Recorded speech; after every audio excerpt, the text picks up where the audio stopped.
Dr. Ileana Citarasti. She is a celebrated dancer and exponent of Odissi and Mayurbhanj Chhau. Italian born, she made India her home more than 3.5 decades ago. She came into India in 1979 to learn Odissi from the legendary maestro Padma Vibhushan Guru Kelucharan Mahapatra. She did Mayurbhanj Chhau from Guru Sri Hari Nayak. And before coming to India, she was already involved with theatre, both traditional and experimental in Europe. She has a formidable academic background. She has a doctorate in philosophy and did a thesis on psychoanalysis and Eastern mythology. So we are here today to talk to her more on her journey in Mayurbhanj Chhau. Ileana ji, I am happy that you are sharing your life in Chhau with Sahapedia, and through Sahapedia to a lot of people who will get knowledge on Mayurbhanj Chhau. We know that you came to India to do Odissi, and you came in search of something that your soul needed. But how did you start your foray into Mayurbhanj Chhau?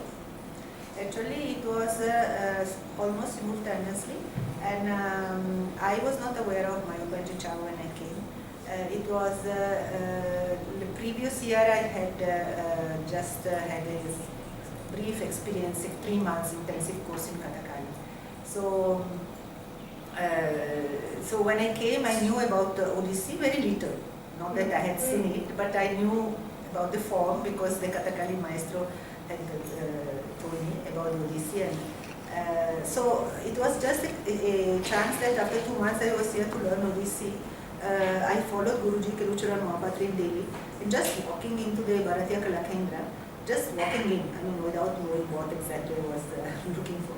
And in one of the classes where I entered, I saw a lady doing beautiful movements resembling a bird, and with the old man sitting and directing her. So I was fascinated because my quest for body movement, which came from the theatre work which I was doing, it was a quest for, of course, total body movement which could express without the words, but only through the physical expression. And so I had approached Odissi and Kathakali for that purpose. And but when I saw that, I thought immediately that that was also a language of the full body, which is so expressive and so graceful, and not confined to the hands or to the feet, but to the entire body. So, so I asked that old guru who was sitting there, and he said, but eventually he was Krishna Chandra Naik, and he said that this is a form of dance Orissa. How did he describe Chhau to you? What did he say? No, he didn't. See, I was very new. It was in 1979. I had reached here in June. And June, July, August was the workshop which Guruji took in, Odissi workshop which Guruji took in Gandharva Mahavidyalaya. So it was just 3 months after my coming. And you were based in Delhi at that time? No. I was in Bhubaneswar. Bhubaneswar, no, in Qatar. So I reached Qatar, and Guruji taught there in June, and then in August I followed him in Delhi to attend the workshop which was going to be held in Gandharva Mahavidyalaya. So it was a 1 month workshop in Delhi. So my intention was to stay to learn Odissi for 6 months that time, and to continue 6 months Kathakali and to go back to Italy. That was the intention, the first year of my, which didn't happen. For 6 years, Kathakali disappear, theatre disappear, everything disappeared. But when in August, I was still thinking that that would happen. So when I saw this style, this dance, I could hardly speak in Odia. I was just learning. It was there. So Krishna Chandra Naik also could speak in English. So I don't think we discuss anything about this style at all. Okay, so the language and also, I mean, just I was new to it. So I asked where I could learn this style. That's all. And I was surprised. He said that this is side from Orissa. And I said, oh, I'm just coming from there and I'm going back there. So that means Orissa is there for me. So he gave me the name of Sri Hari Naik. And he said he's teaching in Utka Sangit Mahavidyalaya. That's all. So end of August, when Guruji went back to Cuttack, I went back to Cuttack. And I went to Bhubaneswar to meet Guru Sri Hari Naik. By that time, the Utka Sangit Mahavidyalaya course had already started because they start in July. So it was September. So Sri Hari sir said, okay, I will give you some classes and then you can join directly the third year of the college.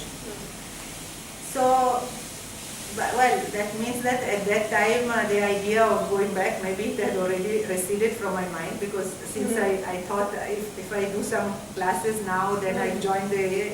So I never knew when the idea of going back disappeared from my mind, but now I think that maybe it had already gone by October. Because you were already planning to be here, continue to be here. Actually, I never planned, but I'm just now thinking that when Sri Hari sir told me that, okay, I'll give you some private class so that you can join the third year, that means that already it had receded, that idea of going back within 1 year. Anyway, I never knew exactly when this happened. So, I said, okay, I started some classes with him. And then in July, when the new admission started, I joined the third year of the Utka Sangit Mahavidyalaya and attended their third, fourth, fifth and sixth. So this is my meeting with... And at that point, because I mean, you know, even now, Chhau women performers are not many. So at that time, also a lady, that was Madhuri. One lady was called Madhavi. Madhavi or Madhuri. She discontinued after that. She didn't become, but she was so graceful, not very young also. But she was very graceful, and I think that Chhau was the only style she was doing, so she was not an Odissi doing Chhau or anything. So it was a luck for me, maybe, that I just entered into the class and I saw this beautiful dancer and very graceful. So I didn't. Maybe the first impression of Chhau was this elegance and this gracefulness. Yes. And maybe if I would have seen somebody else doing, I would have got another impression. But this girl was really, and she was. This was in Bharatiya Kala Kendra. Yeah. But what about in Odisha and Bhubaneswar? Were there any girls? No. Then when I went back, when I went back in the classes, I was the only one. When I joined the Utka Sangit Mahavidyalaya, there was one or two of them from the Odissi section. Sometimes they were coming there to do some movement. But the other way, no. And what about Guruji's reaction to teaching you? Did he comment on you being a woman and No, Sri Hari sir has always been so open, and in fact he was always very warm, very available, and never demanding anything, never demanding money, never demanding gift, never expecting anything, all true. And he was my first master in Oriya also, because he didn't speak a single word in English. So every day he was getting me a new word in Oriya to explain me the next. So the only thing that the college was a little bit disturbed, in a sense that a lot of holidays were there, and I would come from Cuttack by bus, and I would never know that if it is the classes are on or not. And then there was some other mischievous student who was a little bit jealous, so he would, whenever I would reach, they would take out Guruji for tea and all this thing in pan. So my actual intensive training happened in Baripada whenever there was holiday. I would go there, and as usual, all my staying in India, I always found people who hosted me. And so I was staying in somebody's house, and every day I would go to Kakatpur, where Sri Hari sir was staying, with cycle. And then we would come back by cycle, myself on the bar, and he pedaling. And we were to cross also a river bed. And go to the terrace, on the terrace of this person who was hosting me. And my real classes were happening there. So all the holiday periods, whenever Sri Hari sir, strangely, I continue to attend the class in Utka Sangit Mahavidyalaya, is the 6th year. But as I said, always some disturbance was there. So although all the steps and all these things I could learn there, but the few items which I learned, I actually learned it more in Baripada during this time. And I also went to another guru to learn specifically that Mahadev item.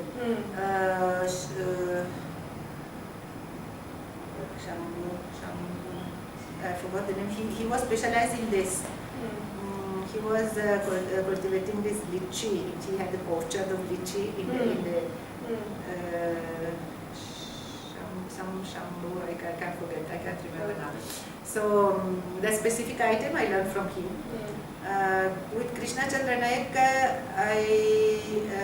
I think I visited him when he was back to Baripada.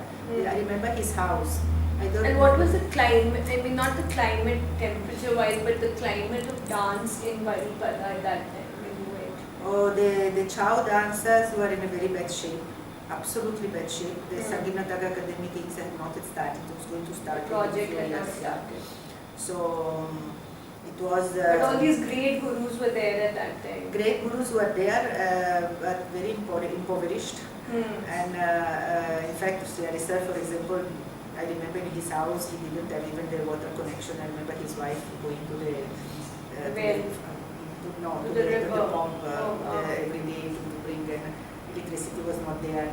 So he had in front of him a small tree. It was in the countryside, slightly outside Baripada. And so he had smoothed the flooring around the tree. And sometimes there something we could do.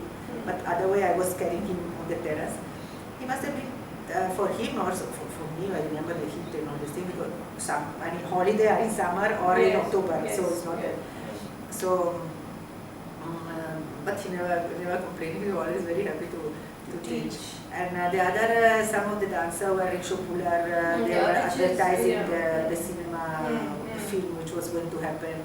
And yeah, it was a very, but I remember the recording which I was doing in the Chaitra Parva. The music was, you can't hear it. It was cats and dogs.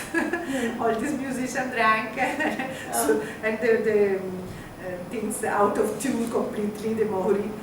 So a lot of change happened with the project. You think the project has helped? Yeah, it's music for sure. Music for sure. To sort of refine the...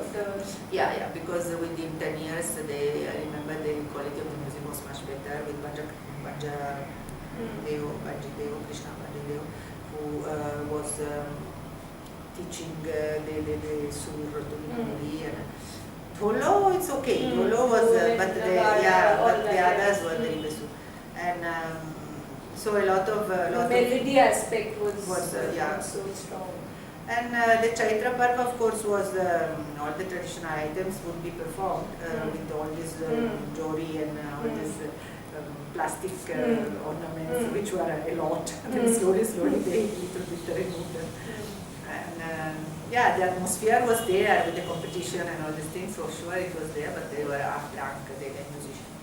But of course, I would visit the Chaitra Parva because I also brought there. But the people in Baripada welcomed you as a woman dancer. Yeah, that women. In fact, Sri Hari Sir was always referring to another woman who died on the stage. There was a dancer who they were before us. Before us means before us foreigner. There were a few, one or two local who had and one of them, she died on the stage, and he was always referring to her. So it was not, for him it was not any new things that, so he never gave me impression that he was a little bit, and I never asked for the female steps. I immediately learned all the male steps. So did you do all the basic fundamentals, the Charlies? Yeah, all. I started from the basic fundamentals, and in fact, in the beginning, for a month or so, I also went to Seraikela. I learned this peacock dance, I remember, but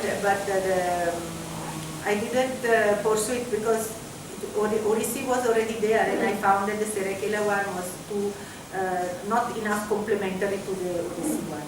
So Mayurbhanj was giving me much more satisfaction. It was like the masculine energy in me was channelizing that. So it was complementary, and although Guruji Kelubabu was not so happy at all, but he was always checking that the movement, especially of the torso and all these things, wouldn't get into the Odissi one. But finally, after few years, when he saw me doing the Shiva Tandava on stage, he relented. But during I was always a little bit scared and a little bit hiding when he was not available. What is the similarity? Like now, if you do Odissi and Chhau, the torso movement, because you spoke about that, isn't it similar? I mean, because Chhau is more exaggerated and more masculine. It has that wave the like front, this. that one, because that's more in Mayurbhanj. Seraikela doesn't have so much. So this one is very, if you come on the Odissi like this. And but do you think, because a lot of people say that that Chhau, like Odissi, is a confluence of the Gotikua, the temple sculptures, and the Mahari element, whatever it is, and Chhau is a mix of the Gotikua and the Paika.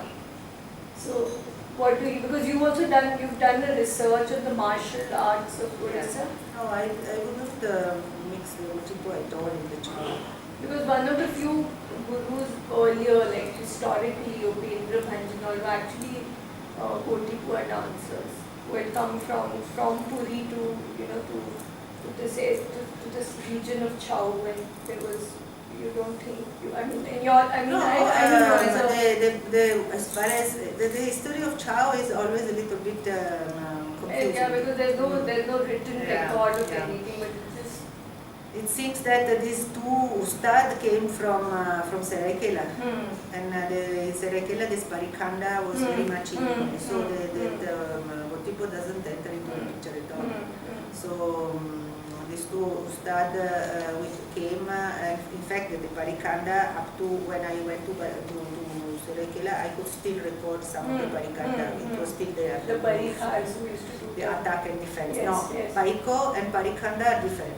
Parikhanda is already a stylized form of attack and defense. Yes. And Paiko is a little more raw. No, but the people who did the Parikhanda, in Seraikela, who did the ceremonial Parikhanda, they were called the Parikhas.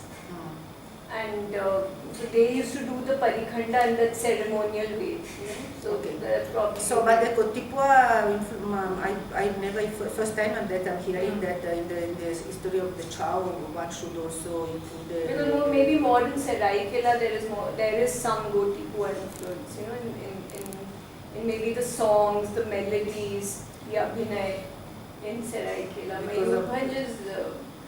Because of the softness, but I really can't. I mean, the Gotipo was very much confined on the coastal area. So Seraikela Gotipo is totally linked to the coastal area, to the Vaishnava tradition, to the Zamindari and Akadapilla from the Jagannath temple. So I can't even historically or see any link with that north. But they married into that family, and there was a lot of exchange. There was a lot of migrants from Puri to the region of Seraikela. Of course, Balipada is in Odisha, but to Seraikela there was a lot of exchange between this. Maybe. And what other Odissi, what other martial traditions from Odisha? When I actually I was very curious to find out what was the phase of development from a raw martial technique, mock fighting to a full-fledged dance style. So that curiosity brought me to research on Paiko. So, but when I started to research on Paiko, I realized that they were so neglected and so in bad position. And I also, for a little while, I concentrate on them to try to uplift them and to try to put them on the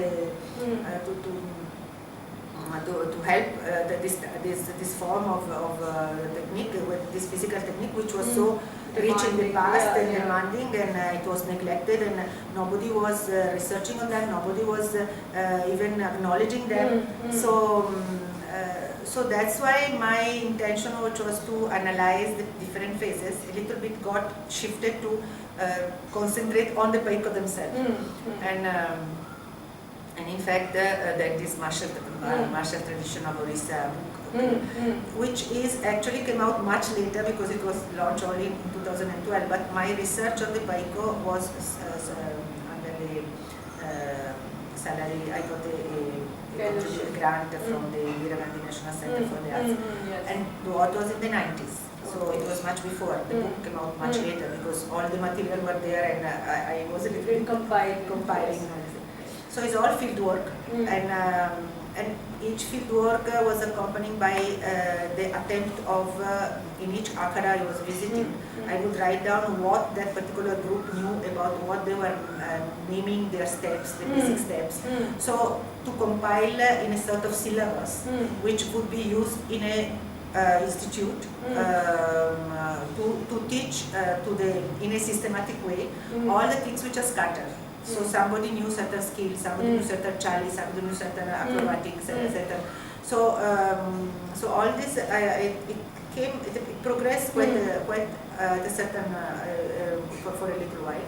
And Biju Patnaik in the late 90s, he opened this, under my suggestion, on the basis of a scheme which I provided to them. I also found a place, and he also accepted that place. It was in this vocational institute in Gurujang, which was 1 kilometer from Kota. And it ran for, this institute ran for 1.5 years.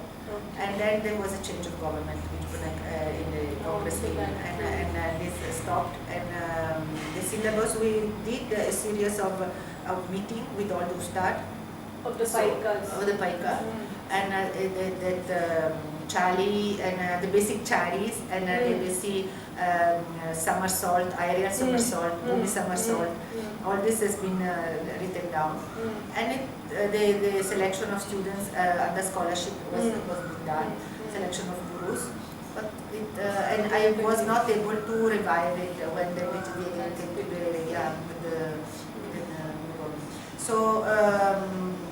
so that, but also all the ritualistic, they have a lot of ritualistic connection, because all the Dasara and of course the Dasara is more than the because the martial. So all these things went on, and but in few of the apart the Parikhanda that I could research a little bit, then also the Parikhela, which is another form again. Because they are in the Parikhela, a lot of, for example, they use the same music,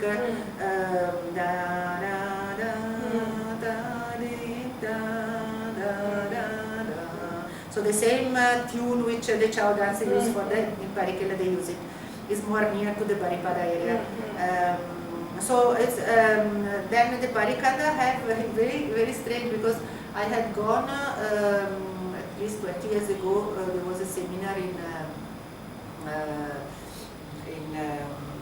that other place, the other place in Mayurbhanj, which has one is Baripada and the other is Rairampur. So I had gone to Rairampur when Mahanta was alive, and they had done a seminar, and I recorded that, and 25 years ago. The Parikhanda item was there in my recording. And then few years ago, when I was writing this book, I called a guru from the same place, and he came with 2 men, and they demonstrated, and I saw that in 25 years the same piece they knew. Didn't go beyond, it didn't go less. So the Parikhanda means it's a museum piece. I mean, it didn't develop at all. So the same, exactly the same thing. And of course they noticed that the Parikhanda is much more linked with the Sarekala, because many of some of the steps which they were telling, the name were similar to the Sarekala. So certain things, it was maintained, it was, but after this two dancer will go, I think that probably lost. But in 20 years they maintain it, and it was this much. This much. It is a good thing in some ways. And so I have the two recording of, so all these things has gone on, and but apart from that, the chow on my body, coming back to, gave me a lot of possibilities. All my experiment and all these things, I started with the chow, all my choreographic innovation and all this. What was the first item that you learned in Mayurbhanj Chhau? The first one is Dandi, and that was the first Dandi, then Shiva Tandava, because my Sriyari sir was famous for Shiva Tandava. So, and then I didn't learn many items. I learned Mahadeva from the other guru. And what about the group? Did you do any of the group? I learned because I performed with the Sriyari sir 2-3 programs in duet Krishna Arjuna, that Bhagavad Gita. Yeah, beautiful item with the 9th type of talas. No, sorry, that is not 9th type of talas. That 9th type of talas is another one which I had learned a little bit. It's another duet, I forgot which one. So that duet I had learned. Then group, no. Because group, what I did? No, I never. Either I did the solo, Dandi and Mahadev, but more than Mahadev, of course, is Shiva Tandava. And Dandi I performed in the beginning, and this one duet with Sriyari sir. Some other item which now I don't remember.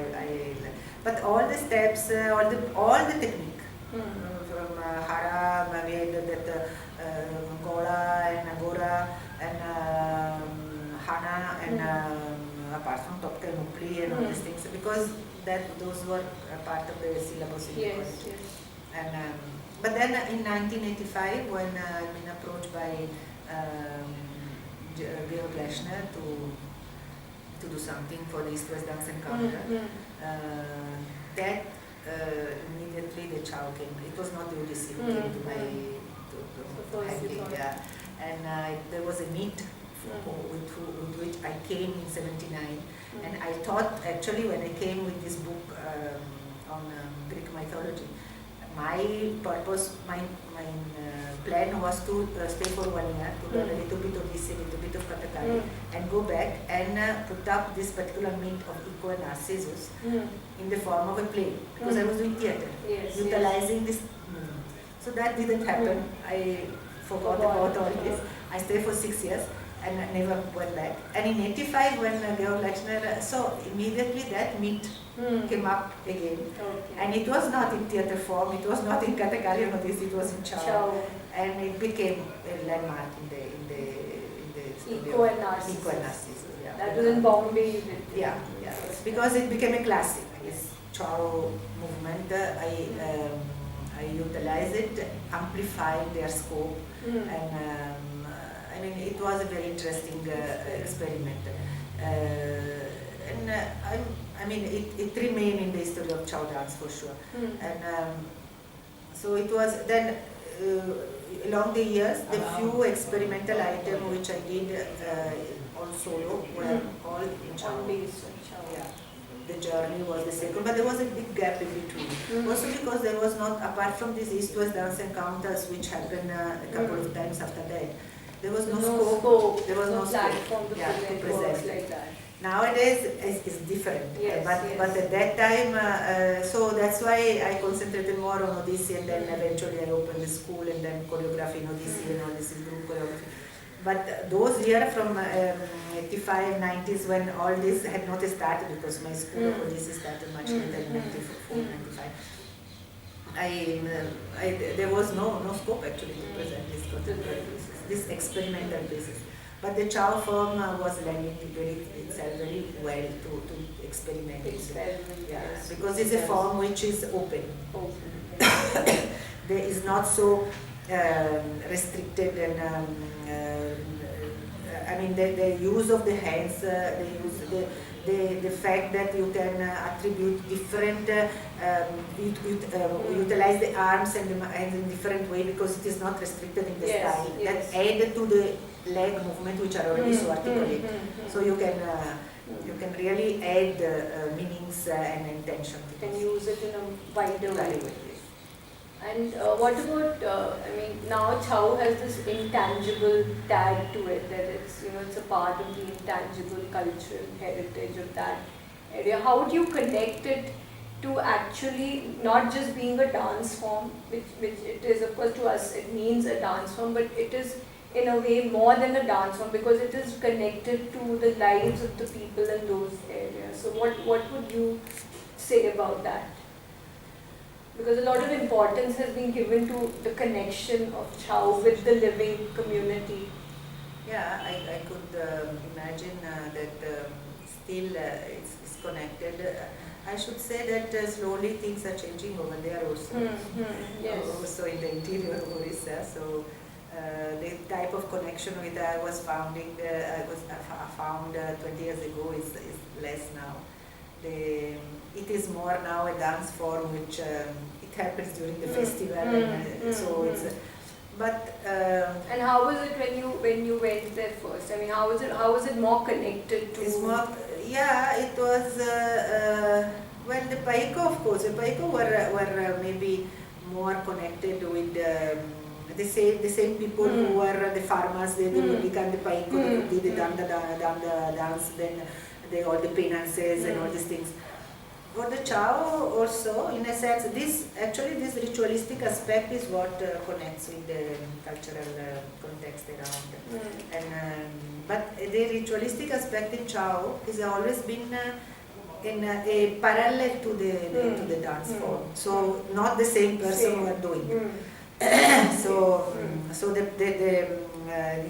in that particular Chaitra Parva, in those 3 days. 11 days before, certain people will take the vote and will do all these penances and all these things.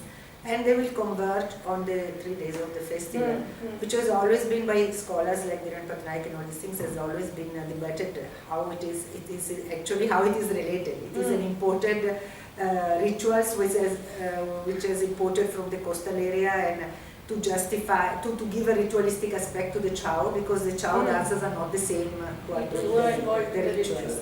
So the Chhau dancers, one has to, historically and sociologically, has to go back to the Maharaja. And since the Maharaja was the center of the town in a feudatory state like Mayurbhanj with the capital in Baripada. So that time during the Maharaja, for sure it was more linked with the entire population, because the Maharaja was the center, the palace was the center. So whatever it was, and the Maharaja himself was taking care of sponsoring the dancers and taking care of their well-being and all this thing. So after that, when the government came into, of course, could not substitute that kind of direct contact.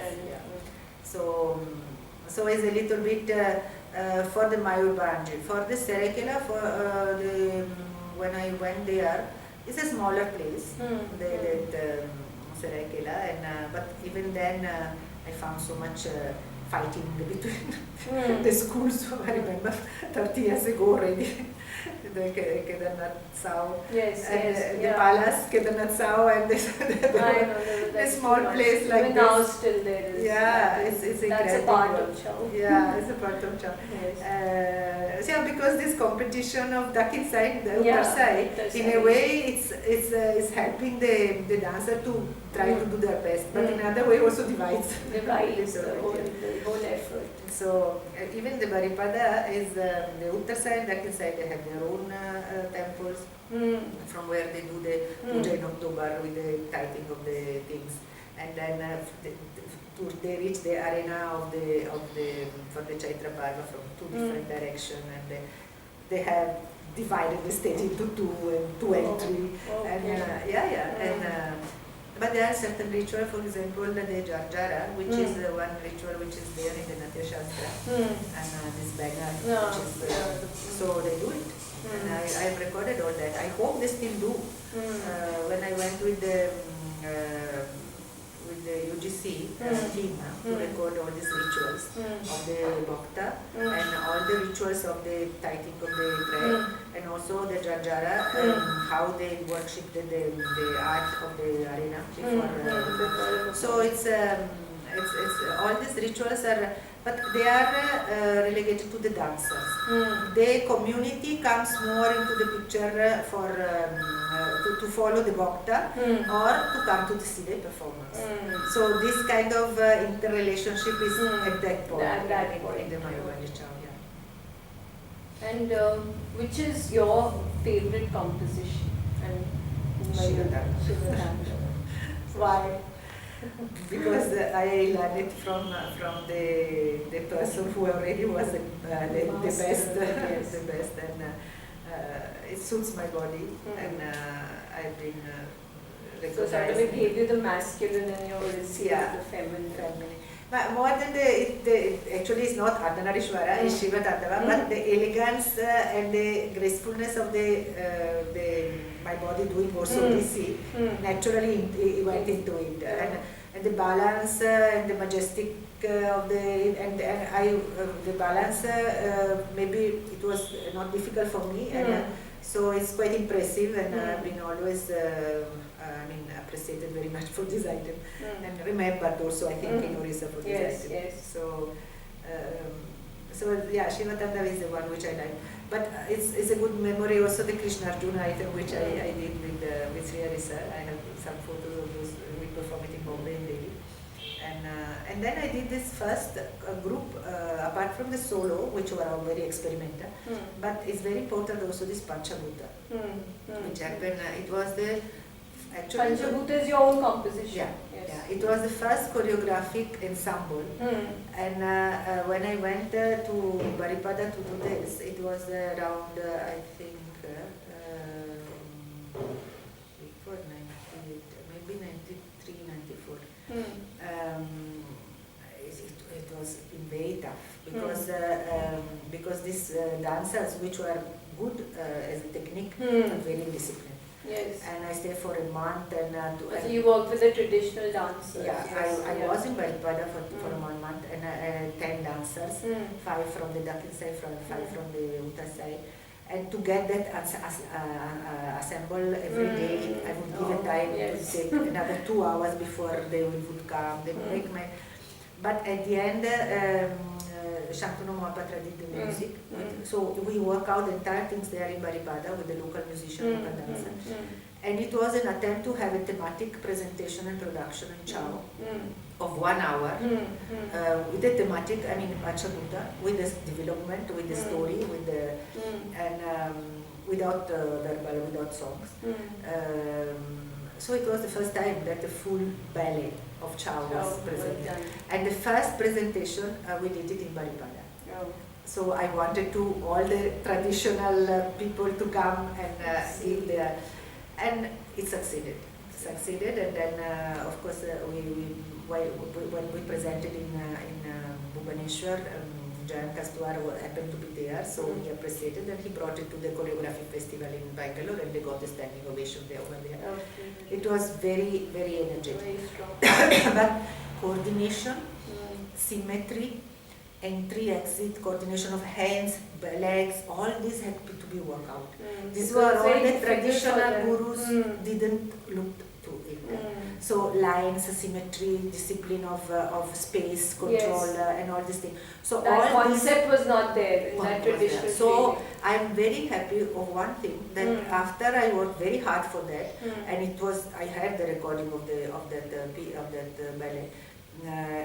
Do you also have a recording of when you were working, like while you were working? No. That time I was not thinking about the making. And but the result is really, you can see nowadays. I had some dancer from Rairampur, and I was showing them some pieces of this, and they say we can't do as well as our this dancer anymore. They are not, the technique is no more Not so. so good like that time. And those absolutely, of course, they were good dancers. At that time, the project of the Sangeet Natak Academy had already started. Very disciplined in terms of everything, the timing and all these things. But they were actually practicing. Now the standard has gone again down. Yes. Again down. They themselves, the dancers said, the leg elevation, it's not more. But I was very happy to see that these people with whom for me it's been so hard to work with, after a few years they came out with one composition done by themselves called Choreography. And they totally abstract. Abstract means there was no theme, only symmetry and coordination. Okay. So that means I mean, you gave that sensibility to them. So that was a good satisfaction. And I'd just like to conclude with you speaking about what you think, where is Chhau heading to? I mean, what is the direction?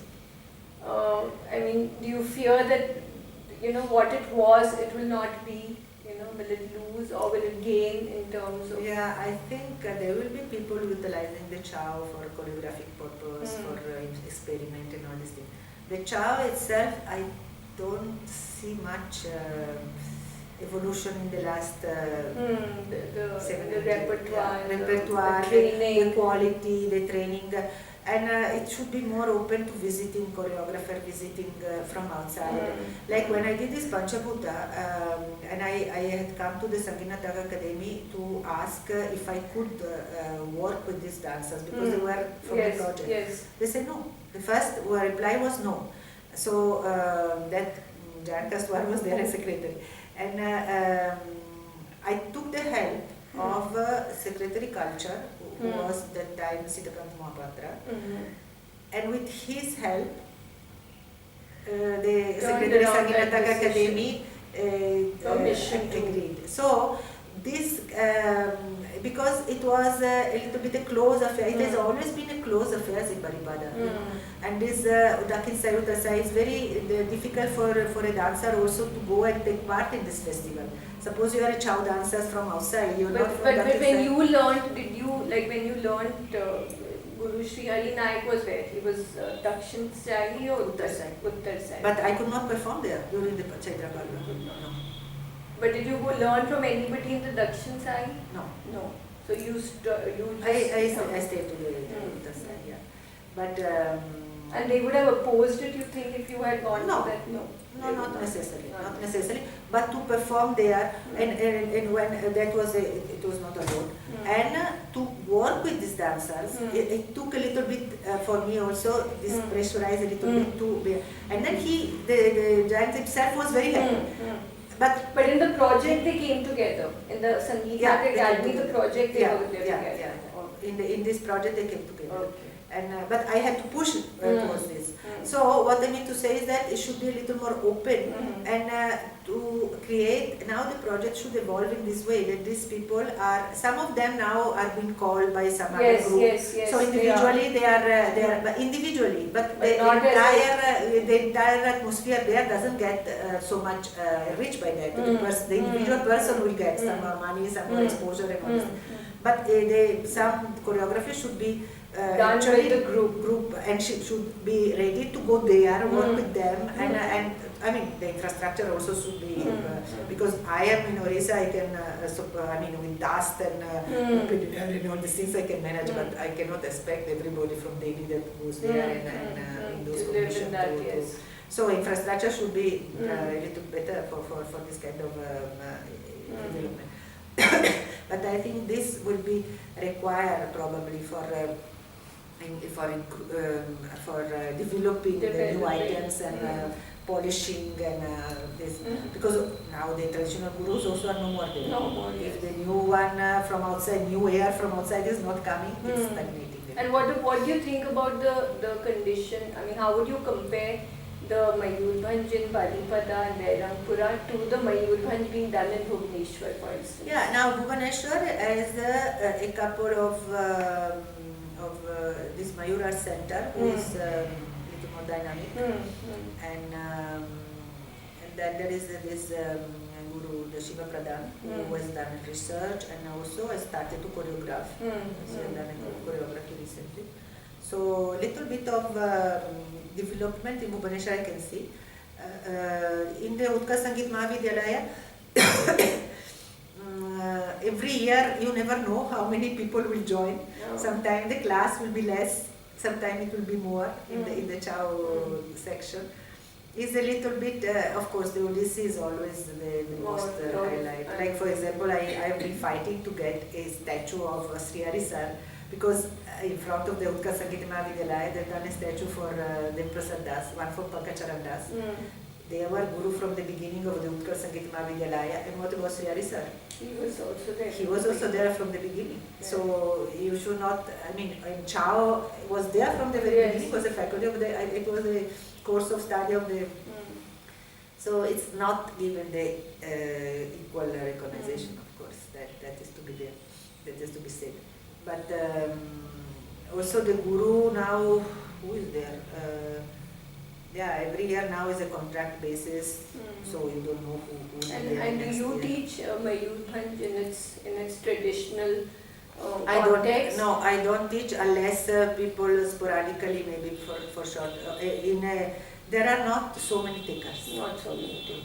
There are not so many takers. So you don't do a Mayurbhanj Chhau class for one or two persons. So Odissi is the one which is going for that.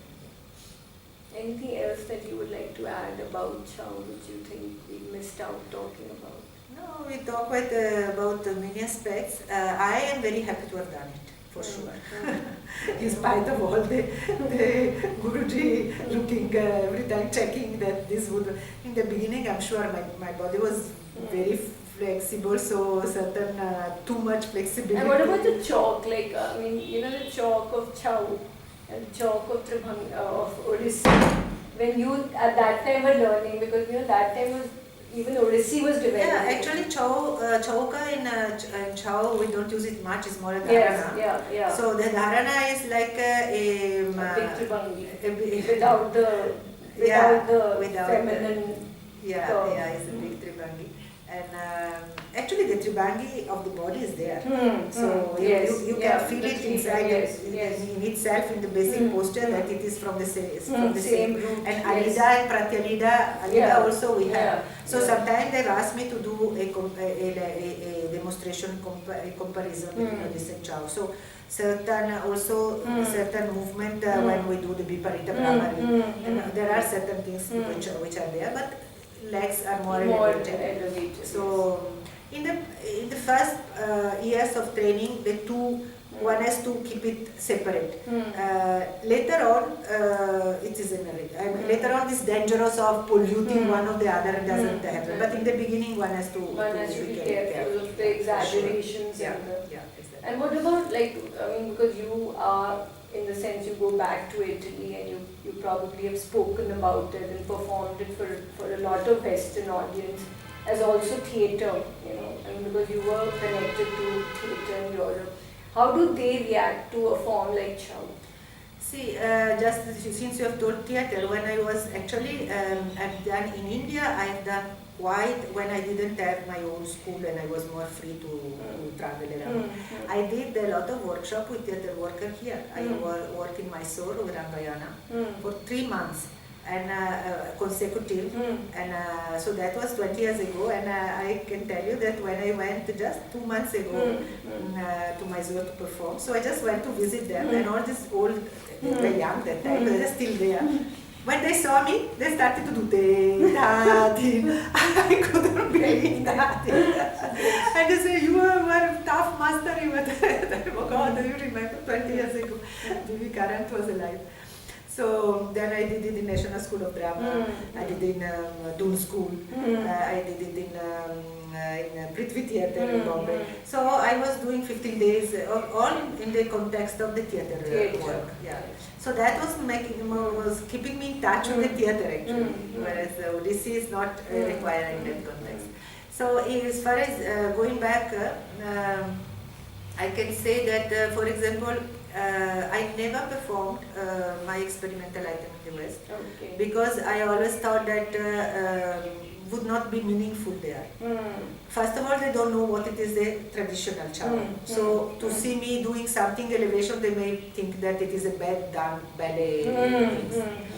And so if I would do something, I would do the Shiva Dandava, which is the traditional and would appreciate. Like when I did the tour in America, it was with Kelu Babu was there, and I was doing the first part of Odissi. Then while he was doing a Kuridu Nandana piece, I was changing it to the Odissi.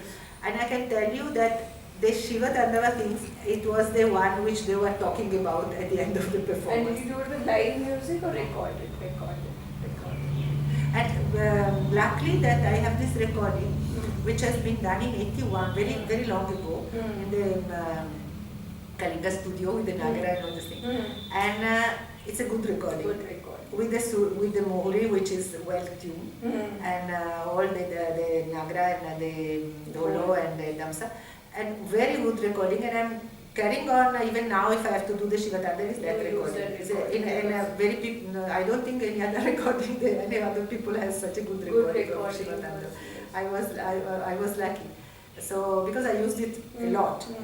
And I used to, there was a period in which at the end of my performance I would do one item of Chhau.